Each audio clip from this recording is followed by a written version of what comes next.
Nous sommes au milieu du XVIe siècle. L'Europe entière est traversée par des guerres de religion. En Angleterre, Élisabeth Ier exécute les papistes.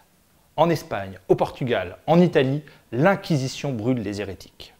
Ces puissances européennes extérieures vont soutenir d'un côté les catholiques, de l'autre côté les protestants, dans une guerre qui va dégénérer progressivement en guerre civile. Pendant 30 ans, à la mort d'Henri II, sa veuve, Catherine de Médicis, va régler littéralement 8 guerres de religion avec une opiniâtreté qui défie l'entendement. Elle va mettre sur le trône et soutenir ses 3 fils, François II, Charles IX, Henri III, et poser un principe de liberté de conscience qui permet à chacun de choisir non seulement sa religion, mais aussi de pouvoir exercer son culte. Elle avait prévu aussi qu'Henri IV, roi de Navarre, succéderait à Henri III, contre vents et marées car il est protestant.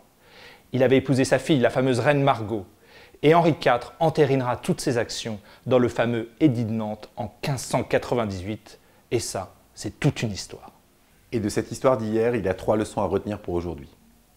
D'abord sur les personnes. Ce que Catherine de Médicis va s'efforcer de faire pendant plus de 30 ans, c'est de réduire la haine entre les ennemis. Durant toutes les guerres de religion, elle va traverser le royaume de France, elle va aller à la rencontre de ces sujets, elle va compatir avec eux pour atténuer la haine, pour atténuer l'esprit de vengeance. Plus il y a de distance entre les protagonistes, et plus il y a de violence.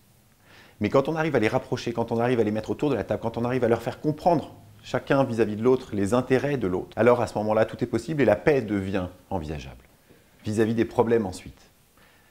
La négociation n'est pas un sprint, c'est un marathon. Catherine de Médicis va faire preuve d'une ténacité exceptionnelle pendant plus de 30 ans, malgré les deuils, les échecs, les retournements et les coups du sort. Ce qu'elle va comprendre, c'est que en négociation, il ne faut pas s'arrêter au premier échec venu, il ne faut pas s'arrêter au refus, mais à chaque fois, elle va réussir à dépasser le non pour réussir à tisser des liens solides entre des parties qui paraissaient au prime abord irréconciliables. Enfin, sur le processus, Catherine de Médicis agira en médiatrice. Et même si ça peut paraître novateur aujourd'hui d'avoir recours à un tiers, à l'époque, c'est monnaie courante d'avoir recours à un intermédiaire qui rapproche les points de vue, qui rapproche les parties prenantes. Saint-Louis s'asseyait sous son chêne pour essayer de réconcilier des parties antagonistes. Et comme le disait Martin Luther King, le seul chemin qui mène à la paix est un chemin pacifique.